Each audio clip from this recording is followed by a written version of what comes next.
Welcome to the Soulfull Sound podcast.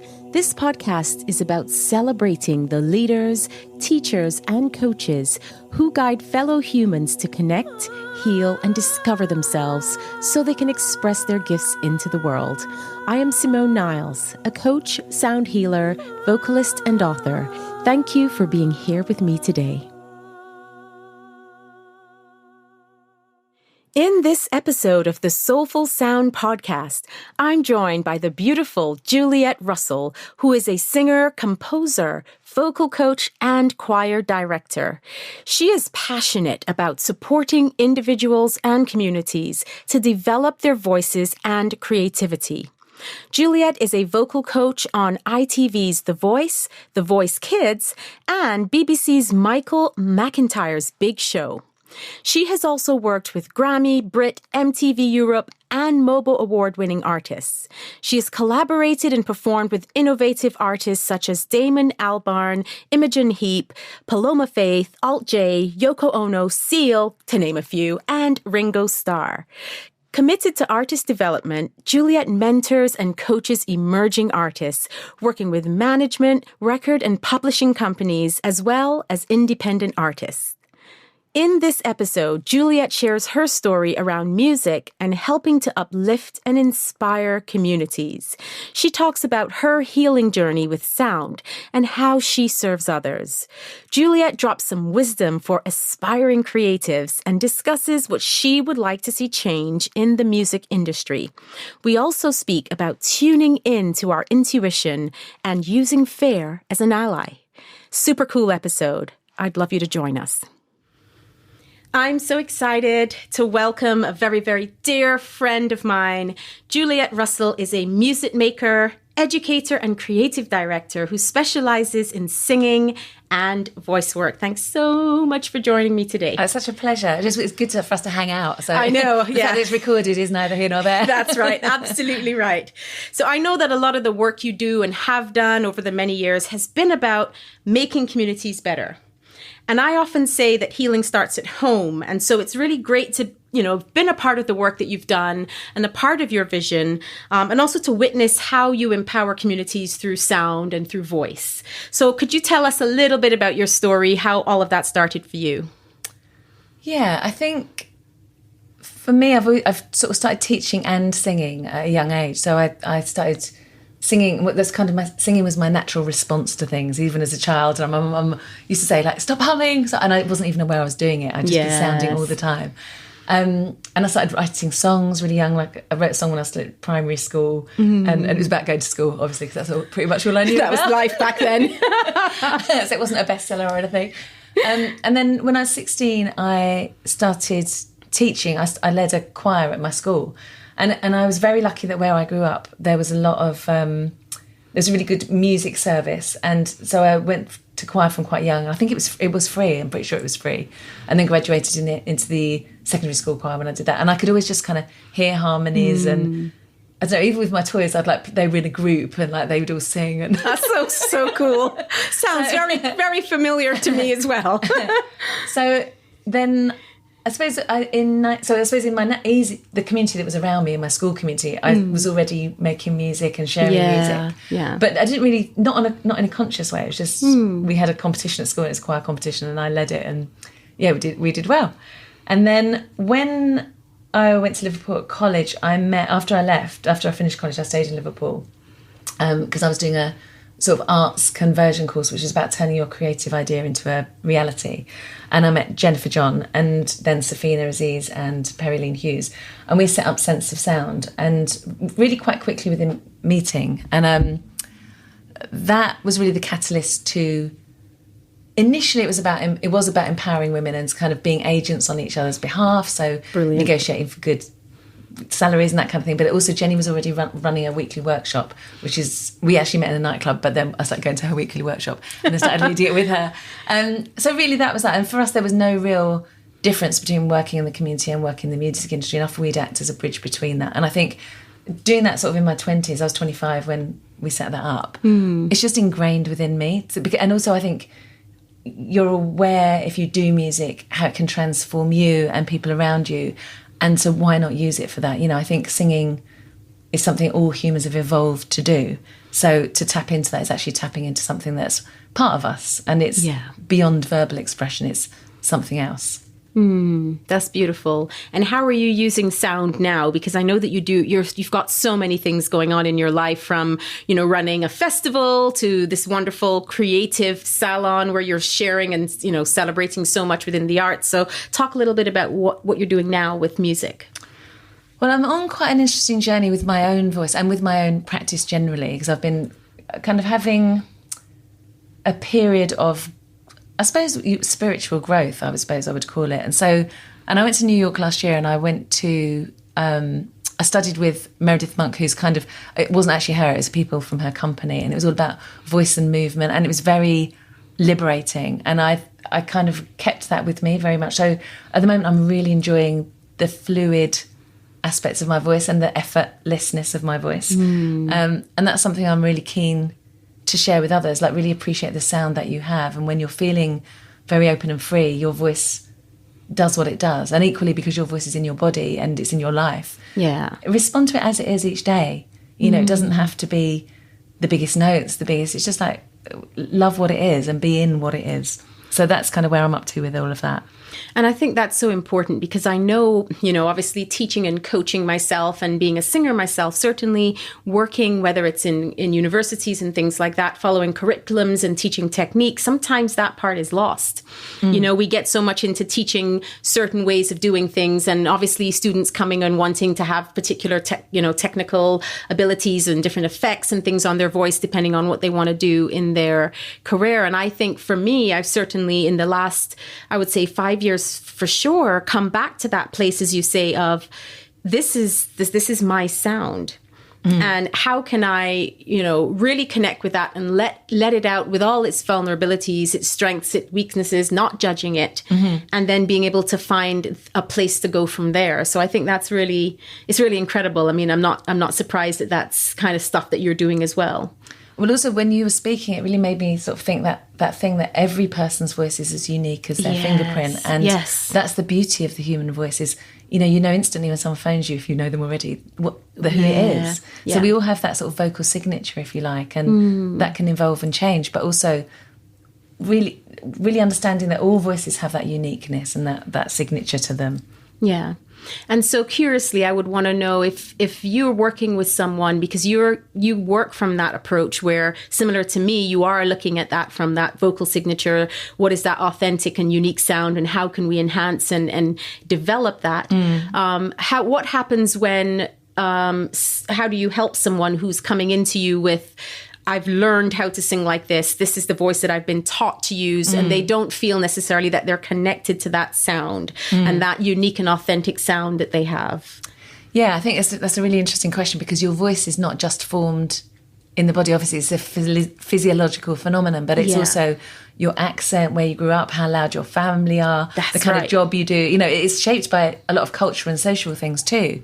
I think a lot of it is being playful and just seeing what happens, and also using emotional stimulus as the thing, because you might get someone who's not a loud singer, and that's fine, you don't need to be a loud singer, but if their friend was about to be run over, they would go, hey, that they wouldn't hesitate, and their voice would be loud. So it's we've all got that, but do you always need it? And it might not be your aesthetic choice, it may not be your personal choice, but actually it's all there. All those range of emotions and all those ranges of human expression are there, and sometimes it's getting out of our own way, or finding the emotional stimulus or the imaginative stimulus that gets us there. Yeah, I love that. And I mean, when I studied sound healing some years ago, one of the things that as you're talking about those natural inclinations that we have, and we look at the different vowel shapes and how they relate to our energy centers and things like that. One of the things that was very interesting for me, and I mean, there's so many of these, but one in particular I'll share, is knowing that the way we sound our heart is on the ah vowel. And very often, if we see something that moves us, if it's like a cute baby or a cute puppy or whatever, brings that out, the expression's usually ah. Yeah. We go into that heart space, and that's naturally, no one taught us to do that. It's not something that we were taught to do. And this is how you acknowledge a cute puppy, everybody. Yeah. It's just how a lot of us, and I mean, obviously this is a generalization. I'm sure it's done in different ways in different spaces and cultures, but I love the sound sound, the sounds that we create naturally, those primal sounds or those innate sounds that we can then bring out. And then when we connect with that, then it just makes it so much easier for someone to embellish it and learn all of the tools that they can then bring more of themselves out. Yeah, absolutely. Yeah. And sometimes it's kind of takes courage to be different to how your expectation is of yourself. And that's as much as if you're a loud singer and you think that's the best bit of my voice and I have to bring it there. But the loud is almost only beautiful if it's surrounded, if you kind of, it's almost like a jewel. It's like what surrounds it makes the jewel more beautiful. So it's thinking about all of it, and all those parts of your voice have a part to play. Yes, and like you said, if you're shouting, if you're bringing your voice up to acknowledge a friend or say, hey, hang on, or hey, wait, bus, or whatever it is, we naturally do those things. There are moments that are quiet. There are moments that are naturally, we're just not going to shout, and even the intonation of I love you, or I love you, or I love you. Those subtleties that we make, I do feel not just in speech, but certainly that can then be brought across through how we express ourselves in singing or other things like that as well. And what was beautiful when you said the first I love you, there was space after it. It was hanging in the air. And sometimes the space around what we do is really important, like on every level, like on a musical level, on a where you surround yourself, you're on a emotional level, on a mental level, everything. Yes, sound and silence, we need them both, aren't they? Same, I guess, two sides of the same coin. Yeah, but I love that you've drawn the parallel across everything, because I know how important that is as well. And so that's awesome. So as a sound healer and singer myself, I know there are many benefits to using the voice. I know there are a lot of things that we can improve in our health and, communication and expression and just generally freedom through singing. And so I'm just curious to know what kind of healing experiences either you yourself have experienced through using your voice. I know you spoke about being on a spiritual journey and the things that you're doing, or even, witnessing something in the people that you've worked with over the years. There's something you said that has eluded me that I just want to come back to. And because what I was thinking was that I've had a sound healing with you, and it was an absolutely beautiful experience. So I just want to say thank you for that. So I was my pleasure. thinking about that, and thank you. Healing. I think it's interesting. When my dad died, I didn't really sing afterwards. I found it quite hard to sing then. So at that time, it wasn't really a release for me. It was almost like too much, because I think sometimes singing's so open, I couldn't really go there with it, whereas actually now it's the opposite to it. I think I would probably be able to ride through that in a very different way, but maybe because that was my first sort of big experience of loss or grief. And actually weirdly now my voice is affecting my voice as I'm speaking about it now. It's interesting. But I really notice, like, say at Christmas when things quieten down, I really notice when I don't sing, and singing is so much part of the fabric of my life that I think it heals me as I go along all the time. And I think it's that thing that even if you're not in the mood to go and give a class or then sing, it changes your mood, and it is healing, for whatever reasons. I've been reading quite a lot about this because I'm doing some research into making vocal pedagogy more accessible for choirs and all these things. So I'm kind of quite interested in that. Amazing. But it's really, really interesting actually, because there's so much that we use in a one-to-one situation, but actually using it with multiple voices is a whole other thing dimension. Which is really interesting. But I'll save that for another day. But what I really notice is when I was doing stuff with Sense of Sound, nearly always in the feedback and the evaluation, it'd be like, I always feel so much better, like my pain subsided, like people notice the change that it makes. And that wasn't even necessarily something we were initially conscious of. But it was almost like a byproduct of that process. And then once you realise that is what's going on. And obviously I do a lot of work around lung health. And I used to lead a singing for breathing group at Harefield Hospital. And actually for those people, it's amazing because the social connection is so strong. And that's a massive reason to sing. And that's very healing in itself. Yeah, for sure. But it also gives people management of their own disease. So singing is not just something that makes you feel good and you get together with other people. It does do that, but there's research to show that it can actually reduce inflammation with cancer patients.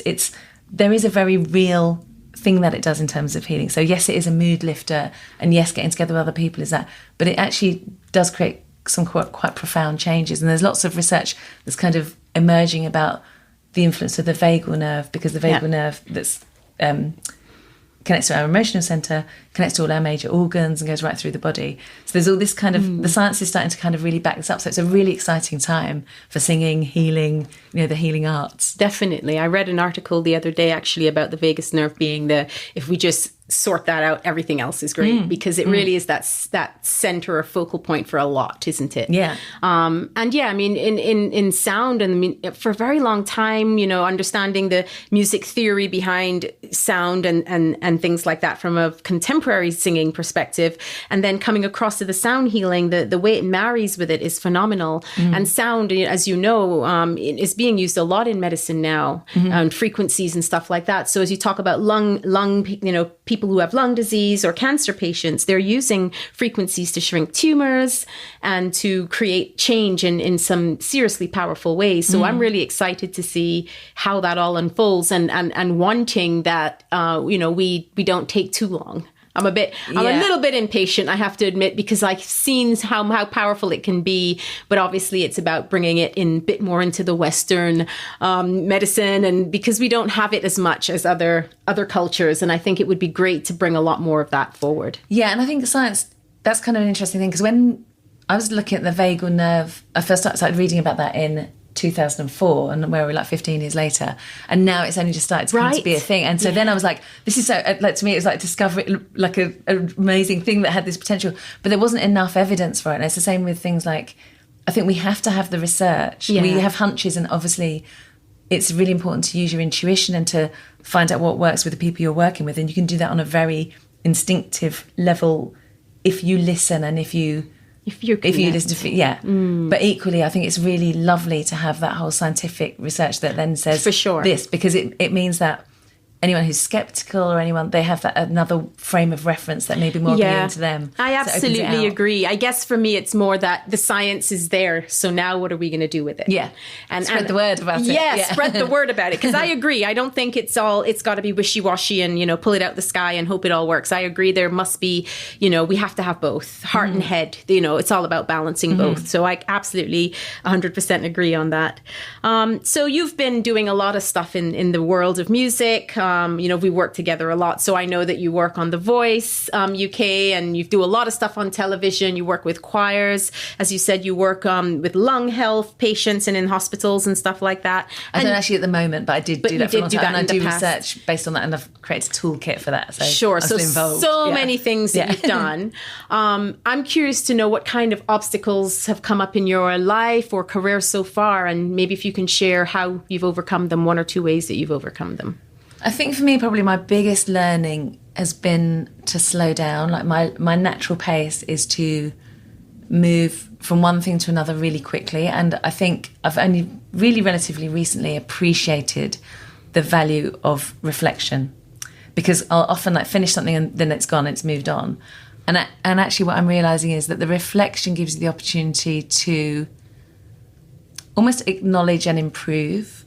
Whereas I tend to operate very fast and multiple things going on at once. So I think the phase I'm in at the moment is and probably my obstacle I've had to overcome is my tendency to be fast. Right. And it's interesting because I've been meditating for quite a long time. I think about 13 years in November. Pretty much every day in all that time. But I think sometimes I've used it to supplement my busyness, whereas now I'm kind of looking at it in a different way, that it's actually about taking time, particularly between activities. Yeah. And so that headspace, you're not taking one headspace into the next. There's a kind of almost a... Sound of silence. Like washing your hands. Yeah, sound of silence, exactly that. So probably my biggest learning or biggest obstacle has been me and my pace. Right, yeah. You are very, very... Well, I know you to be very on speed a lot with a lot of things. So it's great that you kind of suss that out and know for yourself that that's what, as you say, one of your obstacles. Yeah. I can sometimes be like that. And I think it happens very often with entrepreneurs or people who work for themselves. Yeah. Because when you love what you do and it's really integrated into your life, you can be constantly on. Yeah. I know, and I've had my one of the things that I've had to learn to do is when I actually stop to get rid of the chatter in my head that goes, come on, don't be lazy, get up and do something else. And I'm like, hang on a second, I'm not being lazy. I just need to slow down. Yeah. I just need to stop. So I completely, I'm right there with you, sister. I know completely what you're saying. But, it is a privilege and I love, all about doing what you love, and doing work you love is a big thing for me. So I completely understand.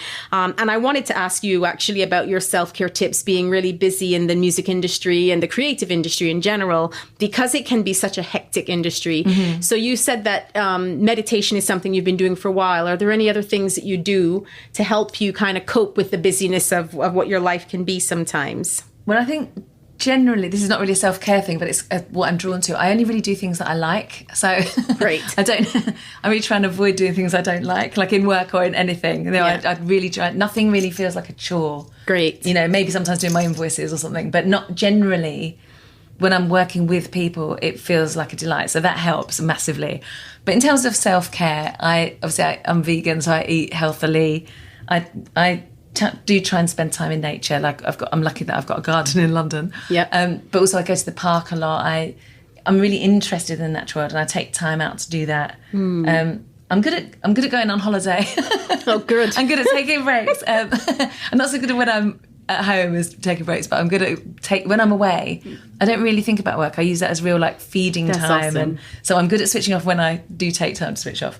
Yeah. So diet, exercise is really important to me because again, it's another thing that sort of shifts your energy. So that can be something that goes a bit out the window when I'm busy, but at the moment I'm making a really conscious effort to build that into my day, and that kind of comes first. Yeah, that's awesome. And I think that, movement, exercise, like you said, changing the physiology is quite a powerful tool for shifting your states and shifting your moods and things like that. But also, sorry, I just want to add to that as well. I feel very blessed for relationships. Like I've got amazing friends, obviously you included in that, high up there. But I think the relationships can really nurture you if you have good relationships. And I know I'm very lucky to have really quite amazing people in my life that I feel support me and have my best interests at heart as well, so yeah. Well, they say you are the sum of the 5 people that you that you hang around with or spend most time with. That's so if you're really loving your relationships and loving your friends, then there's a really good connection there. Self-connection, self-love. We gotta put that out there. Take it. That's good. You certainly deserve it, but it's wonderful that you feel that way. I think it is.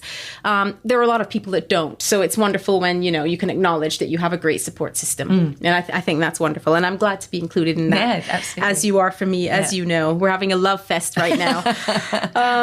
Okay, so you've been working again in the arts, in the music industry. And I know that, I work still with a lot of up and coming artists and people who want to go out there and do things. And, whether it's songwriting or just going out there and working as an artist and stuff. I think that's my favourite part, actually. Songwriting. The artist development part is when I love it. I love when someone's really got something and something to share with the world. I think that's so exciting. Yeah, me too. I love it. And so what one piece of advice I would say would you give to an aspiring, artist or someone wanting to go out there and do it? Yeah, there's probably 2 actually. I think one is just be your best self. Like there's no other you, and no one has the take on the world that you have. No one can bring that unique thing. So that's one part of it. Actually, it's going to be a 3-part answer. Yes. The second part is to surround yourself, like we were talking about before, with people that really support you so that your team is there for you. So you've got people that will be honest with you, that have got your best interests at heart, that will help to evolve you or who inspire you. All those things are really important. There's will be 4, sorry. Keep going. Know your industry. Get to know what you're in. Get to know where you want to be in that, where your place might be, where you want your place to be. Like, do your homework. Because talent is wonderful, but it does take more than that. It takes a lot of different things, and it takes clarity. But probably the biggest take home, I would say, is resilience, because your path is very unusual that the path is straight. And it's very unusual that if I do this, this will happen. So kind of coming back, and if you look at, I don't know, a phenomenal artist like someone like Prince, he reinvents himself musically, and there's artists now that they'll come out with different things all the time, or they'll move into production, or they'll move into technology, and it's that resilience, that sort of ability to kind of come back again and again, I think is key. Yeah, Yeah, I love that. I love that. I mean, they're all great points. It's fine that there were 4. We all need to hear. We all need to hear those. No, I think no. I mean, I'm sure it's hard to break it down because there's so much goodness in that. And you know what I find interesting. I mean, resilience is a great one. I think. I talk a lot about failure and mistakes in my work. And, you know, for me, mistakes are feedback or failure is feedback. And I think developing that that muscle of resilience is recognizing that you are going to fall down many times, but you can decide to stay on the ground or decide to get up. And getting up doesn't mean jumping up and everything's massively different and great. Yeah. It means taking that one small step or putting your hand on the chair and slowly pushing yourself back up. But it's about the willingness and, as you say, being resilient so that you get up and keep going. And it gets easier. Like when you've had things that go wrong and then you've recovered from them, you're like, oh yeah, I know how to do that. It's like building a muscle that helps you recover more quickly the next time. Yeah. And the mistakes aren't identical and they're never going to be the same. So it's the whole blanket approach of every mistake or every perceived failure, just get back up and just keep going. Yeah. You know, I hope, if anything, that's something that I impart on my kids, because this is something that I feel very strongly about. And I think, unfortunately, working with clients over the years, I've heard so many stories of the teachers who, you'd never be able to sing, or you could never do this, or you'd never amount to anything. And all the comments that sometimes just feel like so easy to come out of people's mouths, but can affect children in in a way that then they take that into their adulthood. And mistakes for me, like when the kids are in the kitchen and they're doing something, I remember they were really small, 4 or 5, and they're wanting to bake a cake and they drop the egg and then their eyes open wide and they look up to see the response. And, you know, I knew better then. Maybe I'm sorry for my first one. I had a lot of learning there, Michaela. But as I went along, I could recognize, hang on, that's how they learn how not to drop an egg. Yeah. Now you've dropped it. So this is what you need to do differently. What could you have done differently? And it comes back to what you were saying before, where you feel one of the things that you've learned a lot is really about reflecting.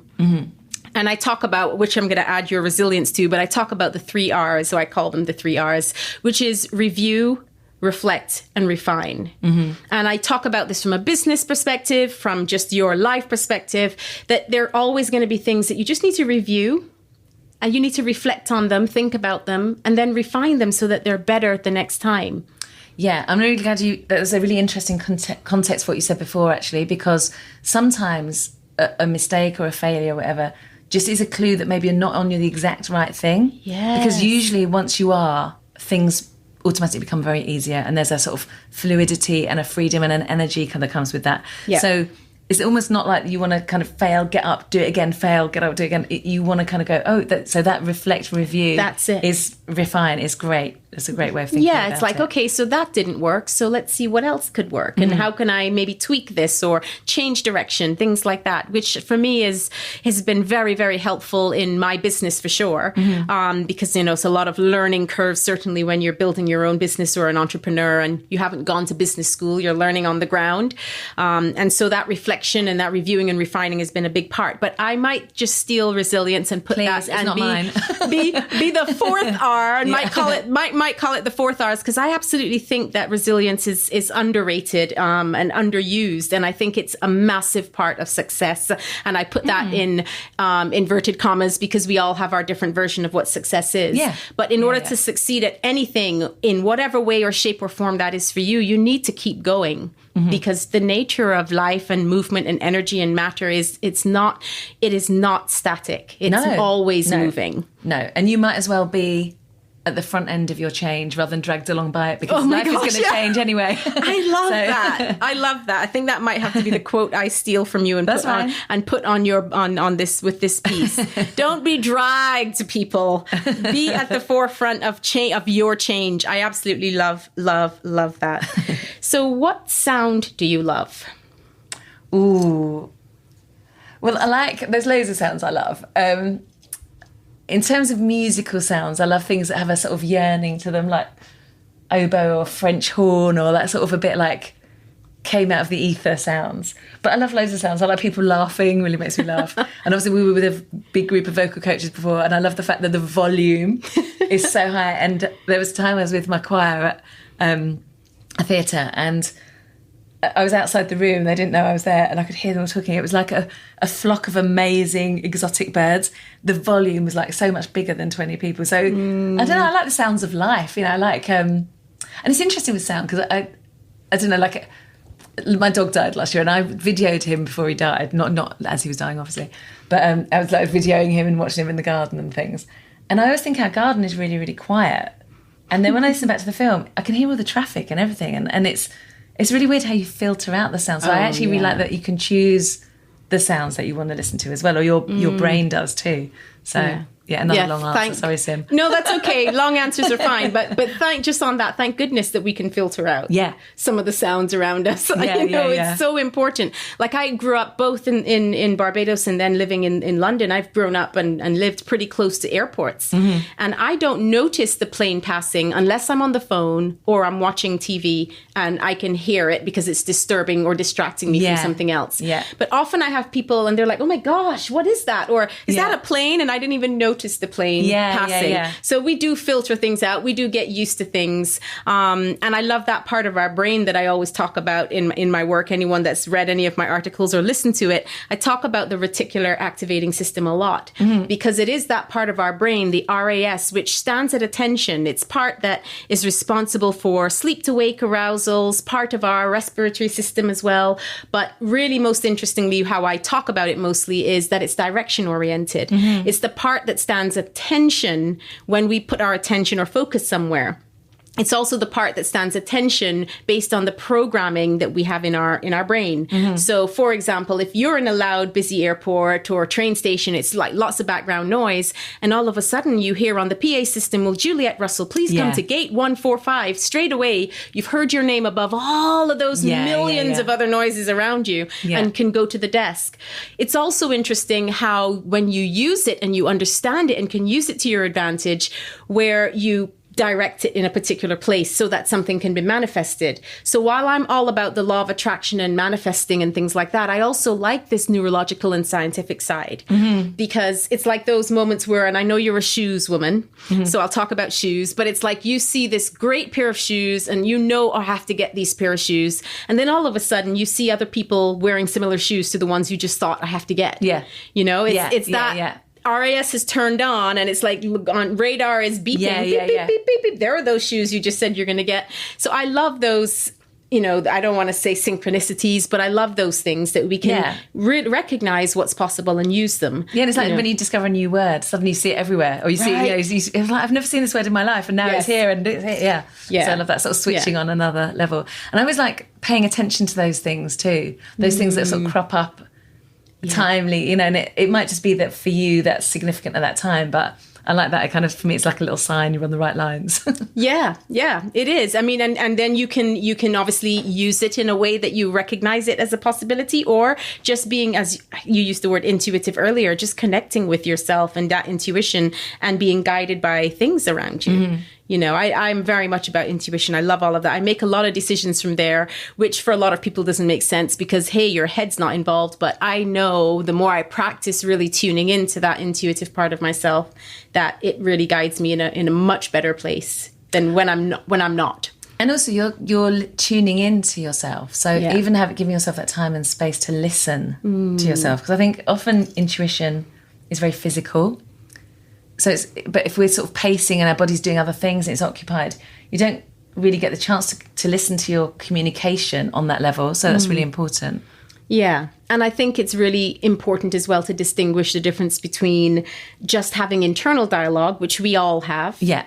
And as you said, intuition is very physical, and the intuitive part that brings itself out in a very particular way. And that's unique to each of us. It's no cookie cutter approach, but I say this because when I work with clients, sometimes the question they ask is, well, how do I know this is my intuition and not the fear driving That's me? Exactly what I was about to ask you. This is if you break that down. Because we have internal dialogue. We have those parts of us that we have those parts of us that might shout out and say, no, don't do that, and we think, okay, let's listen because I heard a big no.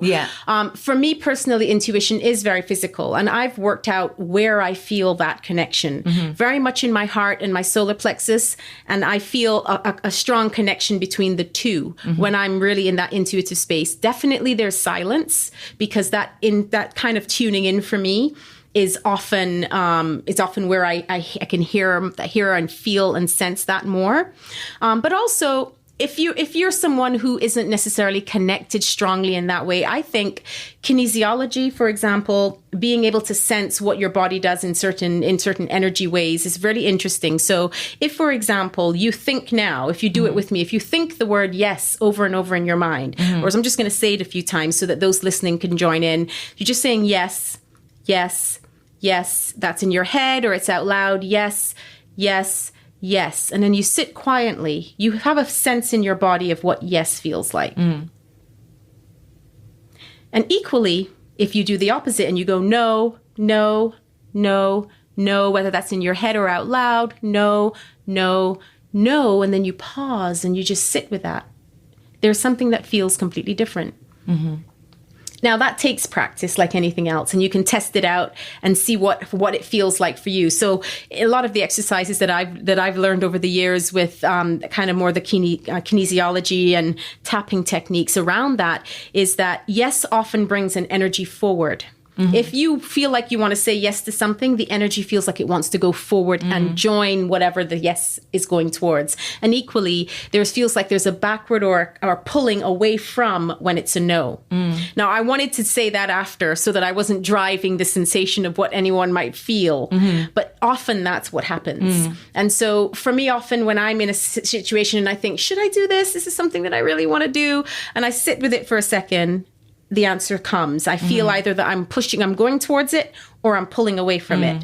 But coming back to fear for me is a yes. Okay. And that's because for me, when I know that most experiences that I've had, when it's scary, and I know this for most people, when you're outside of your comfort zone, even if it's just outside, it doesn't have to be miles outside, but just outside your comfort zone is where you learn more. It's where the growth happens. Yeah. And that's all that research on flow state, and that kind of, you sort of most successful people have higher level of skill, higher level of challenge, but the challenge is slightly beyond the skill set. Yes. So you can grow into it. So you can grow into it. Same with growth mindset and fixed mindset, being able to get up and do something anyway, grow, put yourself out there. I remembered once I was asked if I could do a talk. It was something that I was going to put myself forward for. I wasn't sure, but someone contacted me and said, would you get up and do this this kind of talk about the work that you're doing? And it was going to be, I think, about 50 businessmen in suits in this high-powered corporate world, which is not the world that I live in, but it was interesting. But fear came up in me. I thought, I'm going to stand up in front of 50 men in suits, whatever perception I had of whatever that environment was. Yeah. I just got scared. And I was on the phone with the person. So it wasn't like I could have said, look, I'll think about it and call you back. But that fear, straight away, I said, yeah, I'll do it. Okay, that's interesting. And that's because I knew that if I'm afraid of it, that there's something for me to learn. But also on the other side, I do have the skills. I do have the skills to get up and speak in front of people. Yeah. I've done public speaking. I've taught public speaking. I've taught for many years. So it's not an unfamiliar skill, but it was a great experience, even though actually I didn't do it in the end because I think they gave it to someone else. The yes was so powerful for me when I went through the fear. I love that. But I also think, I love that because I think that yes, that sort of thing, I'm going to do it because it scares me and because I know, and like you say, it's not from a foundationless place. No, you had that. No, definitely not. But what if your response to something like that is no? Yeah. What's the advice for people, or how do they get beyond that? If it's no, when because of the fear? Yeah, even though they would have been totally capable of doing it, but that was too much for them at that time. You know, that their response to the fear wasn't a yes. How can they change that? I think that my response to a fear being a yes was something that I grew into. I didn't one day think, oh, I'm just going to say yes to everything that scares me. So just to say, what I would say is be gentle and graceful with yourself, because it's okay if something's scary. Yeah. But fear is often, and in fact, I would go as far as saying fear is always not rational or anything like that. It's not intellectual and it's not rational unless it is the fight or flight response in our body. And yes, you were going to add something. I was just going to say, because our body can't really tell the difference between actual danger and things we're scared of. So it's that thing. So sometimes it will be actual danger, very rarely. Yeah. Then we listen. But well, the thing is, apart from the survival instinct that we have, yes, there's a wild lion that's in the room. Yes, you know that, your life could be in danger. That's a natural fear. Having said that, if you put a baby in the room with a lion, the baby doesn't know to try to crawl out of the room as quickly as possible. So it's believed that we're born with two fears, the fears of falling and the fear of loud noises. And all other fears that we have been learned. That's interesting. I didn't know that. Yeah. And so therefore can be unlearned. Yeah. So we have that. I don't know. I mean, we've all experienced this at some point where you're sleeping, for example, or you're in a restful state and you have a sense of falling and you jump out of your sleep. Yeah. That's innate. You didn't learn to do that. Yeah. It was an unconscious response. Similarly, with loud noises, something is really loud and your body responds. You know, they do these tests for babies where they clap really loud to test their, not just to see if they can hear, obviously, but just to see their response. Fortunately, they don't do the drop test. That wouldn't be fun. That wouldn't be a good test to do. Into a trampoline. Yes, let's see what happens with this newborn. Yeah. So that's I mean, certainly from a neurolinguistic programming and NLP perspective, which is where I learned that. But I know that it's kind of widely known that those are the two fears that we're born with. So what I would say to someone who is scared and they're thinking, no, I don't want to do this, is to maybe pause. And not respond yes or no. Like I was saying yes immediately because I practiced to get to that point, but just to pause. Yeah. And allow themselves the silence, as we say, before they sound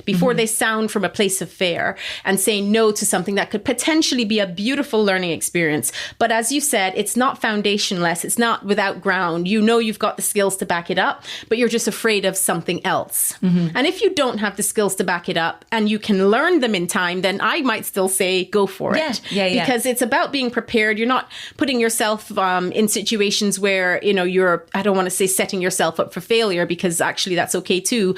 But, you know, be smart about it. Yeah, definitely. Because if there's something that is a little bit beyond you, but you have the basis for it, it's definitely good to stretch yourself and learn. And I've definitely said yes to things that, I don't know, there was a big project that I didn't know whether I could do it. I was a lead composer on a project and I had to create this piece that was going to be performed and recorded with kids. And I didn't know, and I didn't realise, I've never done this before, but I was like, you know what, I'll figure it out. I'll figure it out as I go. And, you know, obviously when you're working with other people, they're also figuring it out. And to be honest, a lot of creativity and a lot of songwriting is figuring it out. Yeah. Yes. So, I love that. Yeah. Which is beautiful. And I think also, you know what, it's also equally important to know when to say no and to have certain boundaries in place so that no is no. Because as much as I say yes to a lot of stuff, I say no to more than I say yes when it comes to things that are not, as you say, for you, you only do things you like or that you love. When I'm asked to do something, there is a sensation of, oh, no, I don't want to do that. It's not like I can't do it or no, this will be a great opportunity, but I don't want to do that. I think that really comes from a place of clarity. Yes. As well, in really knowing what you want and what that phase of your life demands from you or needs from you. Yeah. So sometimes something might even be good in the future or might have been good previously. Actually, that's not the right time for that thing. And timing is as important as all the skills and the opportunities and all of those things. Yeah. Yeah. Because, I mean, I'm sure this has happened to you before as well, where you've said no to something, you know, let's say potentially something that could be a great thing for your career or where you are, but you just know it's not for you. You just know this is not the right time. Yeah. And that, you know, if you have the, I suppose the school of thought that I like to have is that the opportunities will always be there. One, because I will either create them or I'm open to them being created for me. Yeah. And, you know, we talk about being in that flow state, just being in the flow and of the universal energy, if I can go as far as saying that, where you just know that there's always something out there for you. And there's always something that you can create for yourself. And I think that's a really important mindset to have, because I always say this when I'm talking to people in similar fields to us, that there's enough work for everyone. Yeah. And actually what you're actually building is a scene or a landscape and everyone might be doing it in their own way, but that just enriches the landscape. It doesn't then put them against you, or it's like there's room for everyone. And as long as you're doing your thing and honouring that and honouring the people around you, then there's space for us all. Yeah, and I think in the industry that we're in, which we know can be quite competitive, and I don't necessarily mean consciously in competition, but just competitive because there are a lot of people wanting to go out there and sing and, you know, to build a career in that way. And I think that that's a great thing to be reminded of. You know, there is enough work out there for us all, and there's, you know, we all have our place in whatever shape or form that is. Yeah. And I'm curious, this is just a question that's just come to me because I know you worked for, am I right in saying 3 decades in the music industry? You are? Okay. I don't want to tell you how old she is because she looks 3 decades, but so about 3 decades in the music industry. So is there anything that you would change about it? Not your work, but the music industry itself. I think we're in an interesting time with the music industry, obviously because of technology. And I think it's a hard thing, isn't it? Because you want to be in your time and you don't want to have things that are kind of not of their time. But equally, I think what's really exciting about technology is the artists have the means of production. So you can write your songs, you can produce them relatively easily in a way that, say in the 60s, you could only really do that if you had a record deal. You could only record your music if a record company was sponsoring it. You went into a studio that was set up for that. Whereas that's what's brilliant about technology. It's democratized things. And I think that you can build a career through outlets by building your fan base. And I think all of those things are really exciting. But I think some of the things that may be equitable fees for artists through things like streaming, I think are an issue. Like if you've got kind of something that was a best-selling single that now would not make you the money that it might have made you a few decades ago. I think there are some issues around that maybe haven't been figured out, but I think probably we're in a bit of a transition time with that. But I think it's like anything, like you can connect. I remember years ago reading this really interesting article that if you had 5,000 fans, you could build a career on that. And there was a Scandinavian artist who I can't remember, it wasn't Robin, but the Scandinavian artist she had a fan base and she could sell out Shepherd's Bush Empire, and that was kind of enough for her to sustain. So she didn't need a record company. She had all her own publishing. Wow, so I think if you think of yourself as a micro business, there are ways you can make it work. But I think there are maybe things that aren't as equitable as they could be. Yeah. But I think that's maybe a lot of artists making more money from synchronization deals or product alignments and things like that. So I don't know. I think it's something we're still figuring out, is our relationship with technology and how we, because I feel like with every other, so I didn't quite finish my point, but I feel like we're figuring that out. And I think what was interesting about technology previously was all of the technical advances were in how we make music and the format of music, whereas now what the technology is for is the distribution. Yeah. And that's what's changed. And that's what I think we probably need to figure out a bit. Yeah, that's a really good point. I mean, there's so many transitions happening around us because of the speed at which technology is moving generally. So I certainly, yes, from the music industry perspective, I completely understand. And I think, pay is definitely a big one. You know, we talk about there's enough work out there for everyone. And this is a bit of it's not a conundrum, but it's something that's hard, is that there are a lot of people, unfortunately, this is the reality, that are still willing to go out there and perform for free. And they're good. And so there are a lot of venues who won't pay because they can get people to do it for free. And it's really hard because you feel like because I always say to people that I'm coaching, it's like I can give you everything I can give you with the time we're together, but what I can't teach you is what it's like to be on a stage. Like you have to go and do that yourself. You have to learn how to get audience feedback. You have to learn that craft. I mean, obviously you can apply performance skills and you can work with that, but you can't actually be the person on the stage learning that. Experience is everything. So I think it's hard because while you're learning your trade, is there a case for doing it for free? And then at some stage you say no. You know, and I think that's maybe something that's quite particular to the UK, that there's a lot of free music going on. But equally, actually, where I live, there's a lot of bands that do get paid because they're bringing people in, like to some of the pubs and things like that, because obviously the nature of drinking and pubs and performance venues has changed. So there's a lot of venues closing and things like that as well. So I don't know, because I don't know what the answer is to that, because sometimes people want to work for free because they want the experience, but where do you stop? Yeah, and where's the expectation? That's kind of why I said a conundrum, because it's like you can understand both sides, but it's really difficult when you are at that professional level. Yeah. You know, you see the memes out there all the time where, you know, the amp or the mic or and all of that costs this amount, this $2,000, and everything that you've got costs $2,000, and then you get paid 50 quid. Yeah. And it's just like, come on, you know, the amount of effort, time, practice, and everything that you put in as an artist, it needs to be monetized. It needs to, not everyone wants to make money from their art. So it's fine if that's not the case. But if it is something you want to do, then there must be a way for us to make those changes. Yeah. And it's interesting actually thinking about it from the other side of it, being really, really honest. With the festival, we don't pay all the artists because it's a sort of not-for-profit organisation, so it does rely on people who want to be there and be part of it, not completely like we do, and we're trying to treat everyone, make sure everyone's fed and watered, and it's often people that really want to come and it's a way of them coming. But there is that need to balance that, and it's something I'm very aware of on one side of my company. I'm fighting for the singers to get paid the most and the best that they can be. Yes. And then the other side, then I'm saying to people, this is what it entails. But But I think context is everything.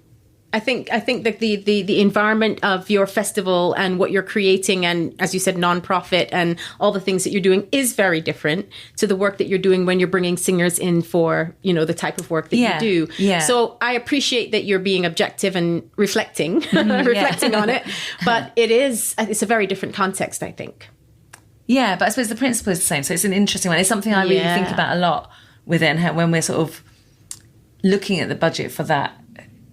Just making it equitable. And it's interesting because some people won't do it, and I think that's right. But then also you think, I'll look at you for next year because then I know how that works, and I want you, but I can't do that this year because the budget is allocated to this and that kind of thing. So but just thinking about it really honestly, I can understand it from both sides. Really. Yeah, but equally, the fundamental principle is if you're doing a job, you should get paid. Yeah. But you should at least get payment, I suppose, in some contexts.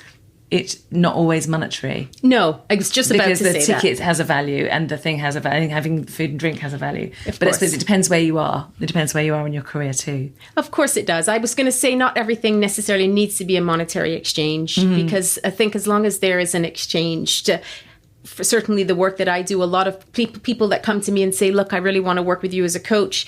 I can't afford where you are right now. I don't work with everyone who can't afford me, but for those who I feel intuitively is the right time to do so, I talk about what can we do together then? What's the exchange? What's the way that we can work where we both benefit? And there's always a way.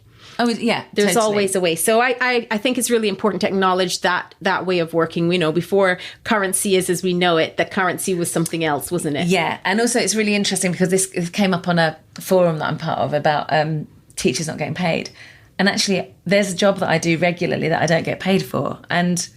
But I do get value from it. I get a lot of value from it. And so the value of it isn't monetary. Yeah. So actually that's made me feel better about the not paying all the actors. Because I'm like, okay, yeah, that's fine. There's an exchange, so that's fine. Yeah, I feel a bit more zen. There we go. Yeah. We weren't aiming for that, but it's resolved. We love that. Yeah. Amazing. So I have just one more question around things that are like, what inspires you? What lights you up inside?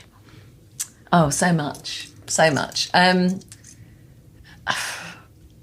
I love it when I see someone have a breakthrough with something that they feel they've gone past what they've expected of themselves. I love that. But things light me up. I don't know, like seeing a child on the tube and making contact with them lights me up.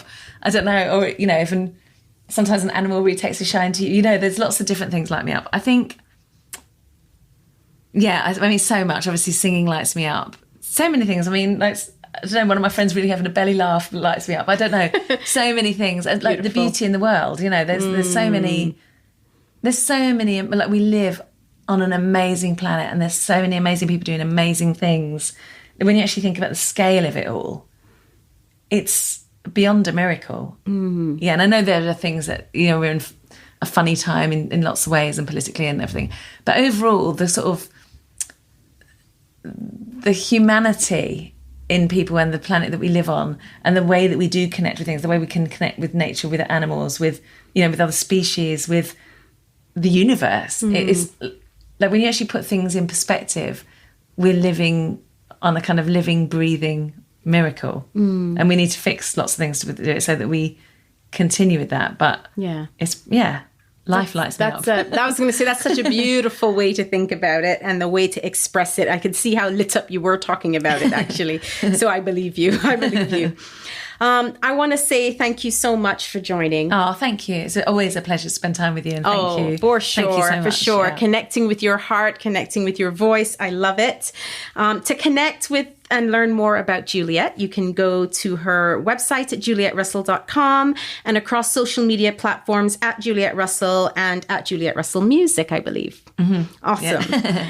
Thank you for joining. I celebrate all that you are, all that you do. Thank you for being a shining example for others and myself. Well, you too. I mean, it's a very mutual thing. And, you know, everyone we get the pleasure to work with equally inspires us. So it's, you know, it's we're lucky. But I just want to say, for me, you are what I would call an activist when it comes to sound and voice. And I think it's so important for us to be able to take action and do things that matter, because we have a lot of people talking and sitting back and wanting and wishing it to happen. But it's so important for us to step up and take action. So you are an activist and someone who's, you know, leading the way for many others through sound and voice. So I love you, and I'm very inspired and touched by all the work that you've done and will continue to do. So thank you. Thank you, darling. Such a pleasure. Thank you. Thanks for those words. I feel quite, what's the word?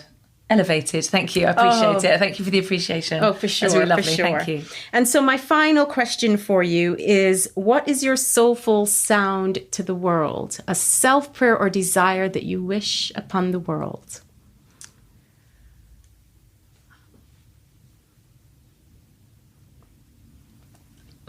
I would like us to witness and honour the beauty in others. That is beautiful.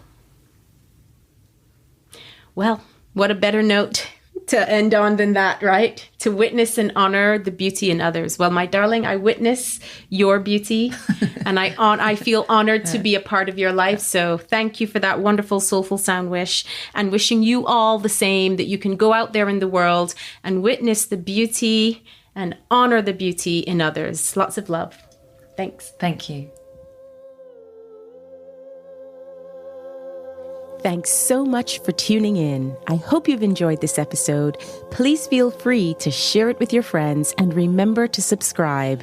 From my heart to yours, sending you love, healing, and sound wherever you are.